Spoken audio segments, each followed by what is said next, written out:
পরবর্তীতে ইনশাআল্লাহ যাই। আপনারা জানেন তো কোথাকার মানুষ কিরকম আমি কিন্তু ভালো করে জানি।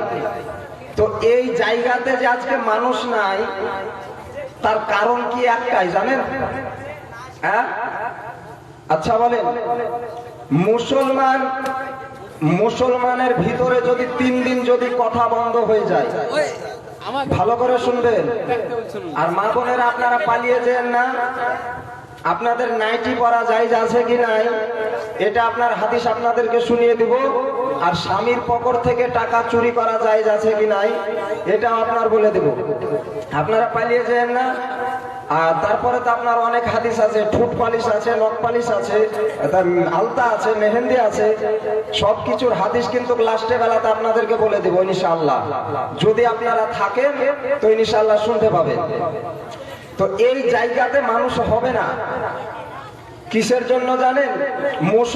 মুসলমানের জন্য হাদিস মোতাবিক 3 দিন যদি কথা বন্ধ করে দেয়, কয়দিন গো? 3 দিন যদি কথা বন্ধ করে দেয়, ওর কাছে ক্ষমা চাওয়ার পরে আল্লাহর কাছে ওকে তওবা করতে হবে। কি করতে হবে? আল্লাহর কাছে তওবা করতে হবে। তো আমরা যাদের সঙ্গে ঝগড়া করি, গালিগালাজ করি, তাদেরকে আপনার সাবধান হয়ে যাওয়া উচিত যে একদিন ঝগড়া করবার 2 দিন 4 দিন কথা বলে নেব, ঠিক না? হ্যাঁ, রাগে মানুষ কিন্তু বলবে না। এখন মুসলমান আপনার যে রকম অবস্থা, মানুষ কিন্তু আপনার বলবে না। তো যিনারা আপনার নবীজিকে চোখে দেখেছিলেন উনাদের কত ভাগ্য ভালো। হযরতে আবু বকর সিদ্দিক রাদিয়াল্লাহু তাআলা আনহু তিনি নবীজির জন্য আপনার বলেছিলেন যে আমার নিজের জানটাকে আমি সঁপে দেব। বলেন সুবহানাল্লাহ। কি বলেছিলেন? জানটাকে সঁপে দেব। আচ্ছা বলেন, আমি যদি বলি আপনাদের মসজিদের আমি ইমাম জাকির হোসেন রেজভী সাহেব, যদি আপনাকে বলি যে আমাকে কেউ মারতে আসছে, আপনার কি বলে হাইসালিয়া কিংবা পিস্তুলে, আমার সামনে যদি আমি বলি যে কি দাঁড়ান, তো আপনারা দাঁড়াবেন? দাঁড়াবেন না। তো সেই সময়তে আল্লাহর নবী সাল্লাল্লাহু তাআলা আলাইহি ওয়াসাল্লামকে আপনার তিনারা কত ভালোবাসতেন, তিনারা কত আপনার মহব্বত করতেন। হযরতে আবু বকর সিদ্দিক রাদিয়াল্লাহু তাআলা আনহু যে রকম ভাবে নবীজিকে ভালোবেসেছিলেন, ওই রকম ভাবে নবীজিকে আমাদেরকে ভালোবাসতে হবে। যেভাবে হযরতে আলী নবীকে ভালোবেসেছিলেন, হযরতে আলী রাদিয়াল্লাহু তাআলা আনহু ওই আপনার যুদ্ধের ময়দানে গিয়ে 40 মুন লোহার গেট, কত মুন? 40 মুন লোহার গেট আপনার আল্লাহর নবী সাল্লাল্লাহু তাআলা আলাইহি ওয়াসাল্লামের সঙ্গে আপনার যুদ্ধে গিয়ে হযরতে আলী রাদিয়াল্লাহু তাআলা আনহু ওই 40 মুন লোহার গেটকে নিয়ে ঘন্টার পর ঘন্টা আপনার যুদ্ধ চালিয়েছিলেন। বলেন সুবহানাল্লাহ। আমরা যদি আপনার এখন 10 কেজি নিয়ে যদি চারা ফিরা করি, আমাদের হাত কিন্তু আপনার এলে যাবে, আসবে না? 40 মন এখানে আছে, কার মহব্বতে বলেন তো? নবীজির মহব্বতে করেছিলেন। তো ওই নবীজিকে আমাদেরকে আজকে ভালোবাসতে হবে। নবীজি কেমন করে আপনার পৃথিবীর বুকে এসেছিলেন, নবীজি কেমন করে আপনার মা জননী ইন্তিকাল করেছিলেন, নবীজি আমার কেমন করে এতিম হয়ে গিয়েছিলেন, তার জন্যই তো আপনার বলেন এতিম হালে মায়া মেনার কোলে ও গো রহমত নেমে এলো, এতিম হালে মায়া মেনার কোলে ও গো রহমত নেমে এলো। ওই পোশাক পরে অস্ত্র ঝরে উম্মত বলে কান্দিল। বলেন সুবহানাল্লাহ। সুবহানাল্লাহ বলবেন না জোরে? আপনার বাপ আপনি যখন জন্মগ্রহণ করেন, আমার মনে বলে যে কি আপনার কানের গোড়াতে আজানটাও দেয়নি, দিয়েছিল? হ্যাঁ, আজান। আপনি যখন জন্মগ্রহণ করেছিলেন আপনার বাপ কিন্তু আপনার জন্য কাঁদেনি। আপনি কেমন সন্তান তৈরি হবেন এই কথাটাও কিন্তু আপনার বাপ এখন ভাবে না, এখন যুগ জামানার হিসাবে, ঠিক কিনা বলেন? এখন আপনার ভাবে না, কিন্তু ওই নবীজি আপনার সেজদায় পড়ে আপনার কান্না করেছিলেন, ইয়া রব্বি হাবলি উম্মতি, ইয়া রব্বি হাবলি উম্মতি, এই আল্লাহ পাক রব্বুল আলামিন আমার গুনাহগার উম্মতিকে আল্লাহ তুমি ক্ষমা করে দাও। বলেন সুবহানাল্লাহ। আল্লাহর নবী ও জগৎ গোরা হাবিবুল্লাহ সাল্লাল্লাহু তাআলা আলাইহি ওয়াসাল্লাম নবীজি আমার যখন দুনিয়ার বুকে জন্মগ্রহণ করলেন, আল্লাহর নবী সাল্লাল্লাহু তাআলা আলাইহি ওয়াসাল্লাম দুনিয়ার বুকে যখন জন্মগ্রহণ করলেন, আমার নবীজি 20 মিনিট মতন মা আমিনার ঘরে ছিলেন না। কত মিনিট মতন? 20 মিনিট মতন। তো 20 মিনিট মতন মা আমিনার ঘরে ছিলেন না জন্মগ্রহণ করার পরে পরে। তো মা আমিনা রাদিয়াল্লাহু তাআলা আনহা তিনি নবীজির আপনার আম্মা জান জিজ্ঞাসা করেছিলেন, বলে বেটা মুহাম্মদ তুমি জন্মগ্রহণ করার পরে পরে তুমি যে 20 মিনিটের জন্য তোমাকে আমি দেখতে পেলাম না। আমাদের ছেলেরা হাঁটতে পারে? বলেন, জন্মগ্রহণ করার পরে হাঁটতে পারে? বসতেই তো পারে না, হ্যাঁ, হাঁটতেও পারে না। আর আল্লাহর নবীজিকে মা আমিনা রাদিয়াল্লাহু তাআলা আনহু আপনার বললেন, এ বেটা মুহাম্মদ তুমি 20 মিনিটের জন্য কোথায় চলে গিয়েছিলে? কোথায় চলে গিয়েছিলে? আমার আল্লাহর নবী সাল্লাল্লাহু তাআলা আলাইহি ওয়াসাল্লাম নবীজি আমার বলেন, ও মা জননী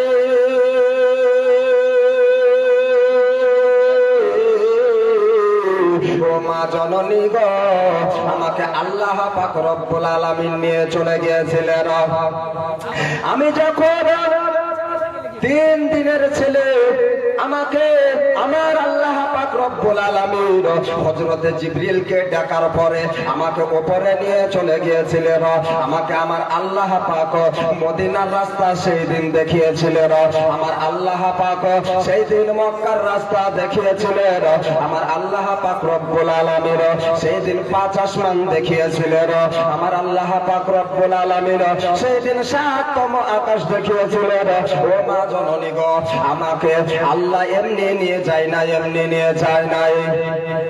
ওই মদিনাতুল মুনাওয়ারার দিকে যখন আমার আল্লাহ পাক রব্বুল আলামিন আমাকে যখন নিয়ে চলে গেল, ও মা জননী আমি যখন 6 বছরের ছেলে গো মা, যখন আমি 6 বছরের ছেলে তুমি আমাকে করে আমার নানার বাড়ি নিয়ে গিয়েছিলে। ও মা জননী তুমি আমার নানার বাড়ির রাস্তা চিনতে পারলাম না। ও মা জননী গো, তুমি আমার নানার বাড়ি চিনতে পারছিলে না। আমি যখন আল্লাহর নবীজি আমি যখন 6 বছরের ছেলে আমি নবীজি বলেছিলাম, হাজা তারিকাতুল মাদিনা হাজা তারিকাতুল ইয়ামান। ও মা জননী ও উম্মে আইমান গো, এটাই হলো মদিনা যাওয়ার রাস্তা। বলেন সুবহানাল্লাহ। নবীজি 6 বছর বয়সে মা আমিনা আপনার রাস্তা চিনতে পারছেন না, বাপের বাড়ি যাবে তো রাস্তা চিনতে পারছে না। তো আল্লাহর নবীজিকে সঙ্গে করে নিয়ে গিয়েছিলেন। নবীজি কয় বছরের ছেলে? 6 বছরের ছেলে। তা আল্লাহর নবীজিকে যখন নিয়ে গেলেন তো রাস্তা যখন চিনতে পারছে না, তা আল্লাহর নবীজি আপনার উটের উপরে বসে আছেন। তো উটের উপরে যখন বসে আছেন আল্লাহর নবীজি আপনার দেখিয়ে দিলেন, হাজা তারিকাতুল মাদিনা, মা জননী গো এটা হচ্ছে মদিনা যাওয়ার রাস্তা। হাজা তারিকাতুল ইয়ামান, এটা হচ্ছে মা জননী ইয়ামান যাওয়ার রাস্তা।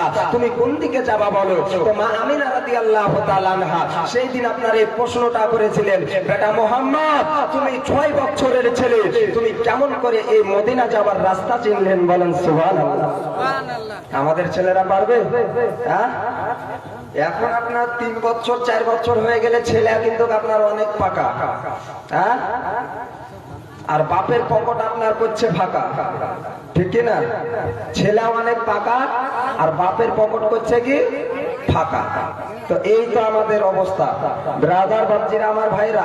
তো ওই নবীজির দিকে আমাদেরকে খেয়াল রাখতে হবে। তো মা আমিনা রাদিয়াল্লাহু তাআলা আনহা আপনারা সকলে শুনেছেন যে আব্দুল্লাহ রাদিয়াল্লাহু তাআলা আনহুর ইন্তেকাল হয়ে গিয়েছিলেন নবীজির জন্মের আগে, নাকি? নবীজি বাবা হারা হয়ে পৃথিবীর বুকে এসেছিলেন, আর পরে আপনার মাকে হারিয়েছিলেন নানির বাড়ি থেকে ফিরে আসতে আসতে। শুনেননি? হ্যাঁ, মাকে হারিয়েছিলেন ওই নানির বাড়ি থেকে আপনার ঘুরে আসতে আসতে, ওই নানার বাড়ি থেকে আপনার ঘুরে আসতে আসতে। তো আল্লাহর নবীজির বাবা তখন আপনার বেঁচে ছিল না, তো সামনে আপনার ওই আল্লাহর নবীর বাবার কবর আপনার ছিল হযরতে আব্দুল্লাহ রাদিয়াল্লাহু তাআলা আনহু। তো নবীজি আমার কি করলেন, 3-4 কিলোমিটার 2-3 কিলোমিটার আগে আপনার আল্লাহর নবীজি আমার নেমে গেলেন, যে আল্লাহর নবীজির বাবার কবরকে দেখে সম্মান করে আল্লাহর নবীজি আপনার নেমে গেলেন। বলেন সুবহানাল্লাহ। আমরা কি করি এখন? আমরা যখন কবরস্থানে যাই, কেউ চটি পিন্ধে চলে যায় না? হ্যাঁ, চটিকে আপনার হাতে করে নিয়ে চলে যায়। তো নবীজি আমাদেরকে এইটা আপনার শিক্ষা দিয়েছিলেন, এই জগৎবাসী, এই আমার উম্মত উম্মতিরা, তোমরা আজকে শোনো, আমি আমার আল্লাহর নবী সাল্লাল্লাহু তাআলা আলাইহি ওয়াসাল্লাম তোমাদেরকে আমি শিক্ষা দিয়ে দিলাম, যখন তোমরা কবরস্থানের সামনে যাবে, তখন তোমরা কবরবাসীকে যাওয়ার পরে তোমরা সালাম দিবে, আসসালামু আলাইকুম ইয়া আহলাল কবর। কবরকে তোমরা সালাম দিবে। আর কিছু আগে তোমরা সাইকেলে থাকলে সাইকেল থেকে নেমে যাবে, মোটর সাইকেলে থাকলে মোটর সাইকেল থেকে নেমে যাবে। তাহলে কবরবাসীদেরকে তোমার সম্মান করা হবে। কি করা হবে? সম্মান করা হবে কবরবাসীদেরকে। আপনি এখন পৃথিবীতে বাঁচার পরে যতটা না শুনতে পান, ওই কবরবাসী আপনার কবরে যাওয়ার পরে তার করতে বেশি শুনতে পান। কে বেশি শুনতে পাওয়া যায়? তো আল্লাহর নবীজিকে যারা আপনার মহাব্বত করে, তারাই কিন্তু আপনার এসেছে এই মাহফিলে। কেননা কোরআনের মধ্যে আপনার বলা আছে যে কি যতক্ষণ পর্যন্ত এই জায়গাতে আল্লাহ এবং আল্লাহর রাসূলের কথাবার্তা হবে, যতক্ষণ পর্যন্ত কোরআন হাদিসের কথা হবে, ততক্ষণ পর্যন্ত এই জায়গাটাকে জান্নাতের বাগান বলা হয়েছে। বলেন সুবহানাল্লাহ। আর জান্নাতের বাগানে যদি মৃত্যুবরণ করেন, তা আল্লাহ কি জাহান্নামে জোরাবস্তি দিতে পারবে? বলেন, হ্যাঁ, জান্নাতের বাগানে দিতে পারবে না। তো যারা আসেনি তারা কিন্তু আপনার বুদ্ধিমান। ভালো করে শুনে, যারা আসেনি তারা বুদ্ধিমান, আর যারা এসেছেন তারা কিন্তু আপনার ভাগ্যবান। ঠিক না বলেন? যারা এসেছেন তারা ভাগ্যবান, আর যারা আসেনি তারা কিন্তু আপনার কি বুদ্ধিমান।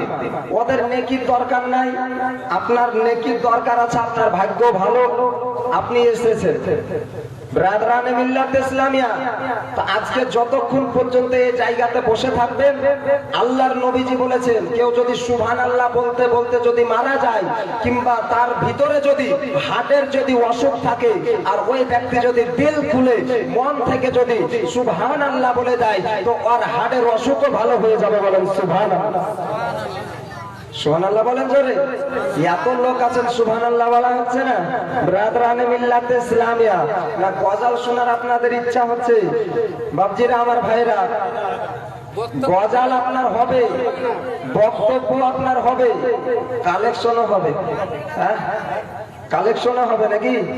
না সবই ভালো লাগছে, টাকার কথা বললে মন খারাপ? হ্যাঁ, সবই ভালো লাগলো বাপ তোমার, কিন্তু টাকায় যখন চাইছো তখনই কিন্তু আমার মন খারাপ হয়ে যাচ্ছে। বাপজিরা, আমার ভাইরা, ওই আল্লাহর নবী সাল্লাল্লাহু তাআলা আলাইহি ওয়াসাল্লাম আপনার 2 হিজরিতে মক্কা ছেড়ে আপনার মদিনায় চলে যাচ্ছে। কোথায়? মক্কা ছেড়ে মদিনায় চলে যাচ্ছে। তো আল্লাহর নবী সাল্লাল্লাহু তাআলা আলাইহি ওয়াসাল্লাম, আজকে দেখবেন একটা কথা, যে যখন মানুষ কোনো ভালো কাজ করতে যাবে তাকে কিন্তু বাধা দিবে মানুষ, দিবে না? হ্যাঁ, তো ওই জামানাতে 313 জন মুসলমান ছিলেন। কতজন? এই এত অ্যাভেলেবেল আপনার মুসলমান কিন্তু তখন ছিল না। তখন আপনার 313 জন আপনার মুসলমান ছিলেন। তা আল্লাহর নবীজিকে মারার জন্য ওই আবু জেহেল আপনার মিটিং করতে আসে, যে কি নবীজিকে পৃথিবী থেকে তুলে দিতে হবে, নবীজিকে পৃথিবীতে বাঁচিয়ে রাখা হবে না। কেননা গোড়া থেকে যদি জ্বর উপড়ে দিই তো ইসলাম ধর্ম আর আগে বাড়বে না। গোড়া থেকে যদি গাছের যদি জ্বর উপড়ে দেন, ওই গাছটা হবে? হবে না। আল্লাহর নবী সাল্লাল্লাহু তাআলা আলাইহি ওয়াসাল্লাম নবীজিকে মারার জন্য ওই কাফেরের দলেরা যেন ষড়যন্ত্র না করতে আছেন, আমার আল্লাহ পাক রব্বুল আলামিন বলে পাঠিয়ে দিলেন, ও জিবরাইল চলে যাও চলে যাও চলে যাও। বলে আল্লাহ আমি কোথায় যাব?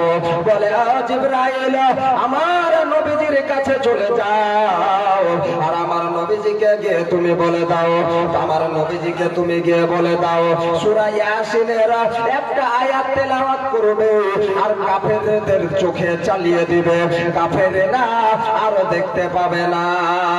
আল্লাহর নবী সাল্লাল্লাহু তাআলা আলাইহি ওয়াসাল্লাম কি করলেন? সূরা ইয়াসিনের আপনার একটা আয়াত তেলাওয়াত করলেন, ওয়াজআলনা মিন বাইনি আইদিহিম সাদ্দা ওয়া মিন খালফিহিম সাদ্দা ফাআবশাইনাহুম ফাহুম লা ইউবসিরুন। এই আয়াত তেলাওয়াত করার পরে হাতের মধ্যে যে বালিগুলো ছিল, যে পাথরগুলো ছিল, ওই পাথরে ফুঁক মেরে দিয়েছে, আর ফুঁক মেরে দেওয়ার পরে কাফেরদের দিকে আপনার চালিয়ে দিয়েছে। যেমনই কাফেরদের দিকে চালিয়ে দেওয়া, কাফেররা আর নবীজিকে যেন দেখতে পায় না। বলেন সুবহানাল্লাহ। কাফেরদের চোখ আপনার অন্ধ হয়ে গেছে। কি এমন পড়া দিল রে, কি এমন পানি পড়া দিল, আমরা কেন দেখতে পাই না, আমরা কেন দেখতে পাই না? আল্লাহর নবী ওই কাফেরদের গায়ে খ্রিস্টান দেওয়ার পরে, ওই কাফেরদের গায়ে খ্রিস্টান দেওয়ার পরে আল্লাহর নবীজি ওই মদিনার দিকে চলতে লাগলেন। কোথায় যেতে লাগলেন? মদিনার দিকে। ওই মদিনা মদিনা আশিক মুমিনের ঠিকানা। বলতে পারবেন আমার সাথে? হ্যাঁ বলেন, মদিনা মদিনা ওই আশিক মুমিনের ঠিকানা। ওই জালালউদ্দিন সৈয়দ আরে ৭৫ বার দেখল নবীজি। জোরে বলেন সুবহানাল্লাহ। নারে তাকবীর, নারে রিসালাত। একবার নয়, দুইবার নয়, ৭৫ বার দেখেছিলেন। কতবার? ৭৫ বার।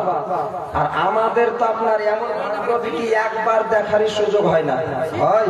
হ্যাঁ, একবারই দেখার সুযোগ হয় না। কেন না জানেন?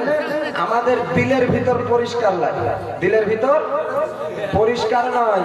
বাপজিরা, আমার ভাইরা, তো আল্লাহর নবী ওই মদিনার দিকে আপনারা চলে যায়, চলে যায়। হযরতে আবু বকরের বাড়িতে নবীজি আমার গেলেন। আবু বকরের বাড়িতে যাওয়ার পরে আল্লাহর নবী সাল্লাল্লাহু তাআলা আলাইহি ওয়াসাল্লাম আবু বকরকে 6 মাস আগে কথা দিয়েছিলেন। কয় মাস আগে? 6 মাস আগে আবু বকরকে কথা দিয়েছিলেন, আবু বকর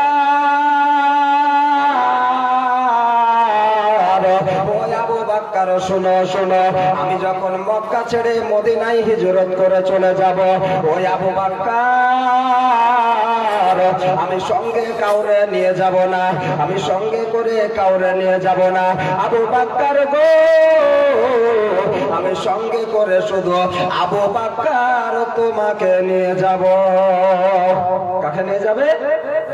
আবু বকরকে 6 মাস আগে কথাটা বলেছিলেন। বাড়ির গেটের সামনে আল্লাহর নবীজি যাওয়ার পরে বলেন, ওই আবু বকর বাড়িতে আছো নাকি গো আবু বকর? আবু বকর আপনার এক ডাকে বলেন, লাব্বাইক ওয়া সাদাইক ইয়া রাসূলুল্লাহ, আমি আবু বকর বাড়িতে আছি। আল্লাহর নবীজি বললেন, ওই আবু বকর তুমি কি বিছানায় ঘুমাও নাই নাকি? আবু বকর সিদ্দিক রাদিয়াল্লাহু তাআলা আনহু বলেন, ইয়া রাসূলুল্লাহ, ইয়া হাবিবাল্লাহ, নবীজি গো, আমি আজ থেকে শুধু একদিন ঘুমাই নাই। আপনি যবে আমাকে বলেছিলেন, ও আবু বকর 6 মাস আগে বলেছিলেন আমাকে সঙ্গে করে নিয়ে মক্কায় হিজরত করতে যাবে। ইয়া রাসূলুল্লাহ, আমি আবু বকর সিদ্দিক রাদিয়াল্লাহু তাআলা আনহু আজ থেকে নয়, আমি 6 মাস আগে থেকে আবু বকর বিছানায় পিঠ ঠেকায় নাই। বলেন সুবহানাল্লাহ। সুবহানাল্লাহ। কয় মাস আগে থেকে? 6 মাস আগে থেকে নবীকে এত মহব্বত করত। নবীজি শুধু একটা কথা বলেছিলেন, আবু বকর তোমাকে সঙ্গে করে নিয়ে আমি মক্কা থেকে মদিনা হিজরত করে নিয়ে যাব। সেই দিন থেকে আবু বকর শুধু নবীর ইন্তেজার করতেন। কার ইন্তেজার করতেন? নবীর ইন্তেজার করতেন। বাপজিরা, আমার ভাইরা, তো ওই আল্লাহর নবীজিকে আমাদেরকে ভালোবাসার দরকার আছে না নাই? হ্যাঁ, আল্লাহর নবীজিকে আমাদেরকে ভালোবাসার দরকার আছে। ওই নবীজি দুনিয়াতে আসার পরে পরে আবু বকর সিদ্দিক রাদিয়াল্লাহু তাআলা আনহু কত নবীজিকে আপনার মহব্বত করেছিলেন, কত ভালোবেসেছিলেন, যে নবীর পায়ে আপনার কাদা পর্যন্ত ভরতে দেয় নাই। কি কাদা ভরতে দেয় নাই। আল্লাহর নবী সাল্লাল্লাহু তাআলা আলাইহি ওয়াসাল্লামকে এত মহব্বত করত যে কি নিজের গায়ের উপর দিয়ে নবীজিকে আপনার পার করেছিলেন। কে? আবু বকর। কি বলেন? কে? আবু বকর। কিন্তু জানেন, আবু বকর হচ্ছে নবীজির শ্বশুর মশাই। আবু বকর নবীজির শ্বশুর মশাই। আপনার আমার শ্বশুরের সামনে গিয়ে যদি আপনি দাঁত কেলান, শ্বশুর আসছে, দাঁতকে আপনার একদম রুমাল দিয়ে আপনার ঢাকবে, ঢাকবে না? হ্যাঁ, আল্লাহর নবীজিকে কত মহব্বত করেছিলেন আবু বকর সিদ্দিক রাদিয়াল্লাহু তাআলা আনহু, যে নবীজিকে গায়ের ওপর দিয়ে যখন আপনার নিচে, তখন বলছেন নবীকে আমি জামাই বলে পিঠের উপরে নিচ্ছি না, নবীকে আল্লাহর নবী বলে আমি পিঠে নিচ্ছি। বলেন সুবহানাল্লাহ। তো নবীজিকে এইরকম যদি মহব্বত করেন তাহলে কাজ আছে। আর নবীজিকে যদি ভালো না বাসতে পারেন, সর্বপ্রথম আর আল্লাহ পাক রব্বুল আলামিন কোরআন শরীফের মধ্যে আপনার বলেছেন, কুল ইন কুনতুম তুহিব্বুনাল্লাহ ফাত্তাবিউনি ইউহিব্বুকুমুল্লাহ ওয়া ইয়াগফির লাকুম যুনুবাকুম ওয়াল্লাহু গফুরুর রহিম। হাবিব গো, যারা আমারে পেতে চায়, আমি আল্লাহকে যারা পেতে চায়, হাবিব জানো তারা আগে জানো আপনাকে ভালোবাসে। কাকে? আপনাকে যেন আগে ভালোবাসে।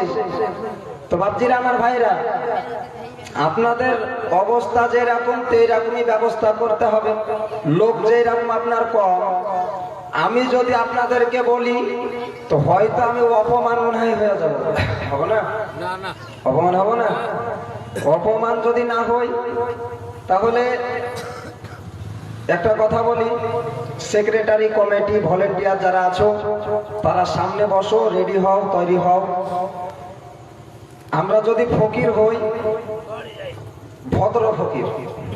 কি ফকির? ভদ্র ফকির। বুঝতে পারলেন? চাওয়ার আগেই দিতে হবে। আর একটা কথা, মানুষের যে রুহু আছে ভিতরে, এই রুহু বের করা সহজ, কিন্তু টাকা বের করা সহজ না। ব্রাদারানে মিল্লাতে ইসলামিয়া, তার জন্য কি বলে জানেন? আরে দয়ার নবী প্রেমের ছবি গো আর আসবে না জগতে। দয়ার নবী প্রেমের ছবি গো আর আসবে না জগতে। একজনা হবে না? হ্যাঁ বলেন। আমি কিন্তু জীবনী শোনাবো আপনাদেরকে, কেবল শুরু করলাম। একজনা দিয়া যান। হেলাল শেখ আপনার 500 টাকার দাতা। বলেন নারায়ে তাকবীর, নারায়ে তাকবীর, নারায়ে রিসালাত। 500 টাকার দাতা। 500 টাকা বলে মওলা করিও না হেলা, আরে উদ্ধার করে দিও গো মওলা মুসিবতের বেলা। মুস্তাকিনের মা 500 টাকা দিয়েছেন। আমার জানা মতে উনার মেয়েও কবরে চলে গিয়েছেন, আর কিছুদিন পূর্বে উনার স্বামীও আপনার চলে গিয়েছে। মা তুমি চিন্তা করো না গো মা, তোমার স্বামীর জন্য, তোমার মেয়ের জন্য দোয়া হবে ইনশাআল্লাহ লাস্টে বেলাতে। কিন্তু মা বোনেরা, আমার মান হ্যাঁ, লাস্টে বেলাতে সবার জন্যই দোয়া হবে। মুস্তাকিনের বোন দিয়ে আছে, হ্যাঁ, তো ঠিক আছে, অসুবিধা নাই। আবার অসুবিধা মেলায় কিছু আপনাদের গ্রামের আমি মসজিদের ইমাম, তো অপমান করিয়েন না। 100 টাকা, 10 টাকা, 20 টাকা যা পারবেন লাস্টে বেলাতে দেন ইনশাআল্লাহ। একটা নতুন আপনার আমার মুখে গজাল আছে একটা নতুন। আরে তো বলেছি যে কি নাইটি পরা জায়েজ আছে কি নাই, তারপরে স্বামীর পকেট থেকে মেন কথা যে টাকা চুরি করা জায়েজ আছে কি নাই, নাকি এই কথাটা তো আপনাদেরকে শুনতেই হবে। কেননা স্বামীরা পকেটে টাকা থয় আর মা বোনেরা চুরি করে।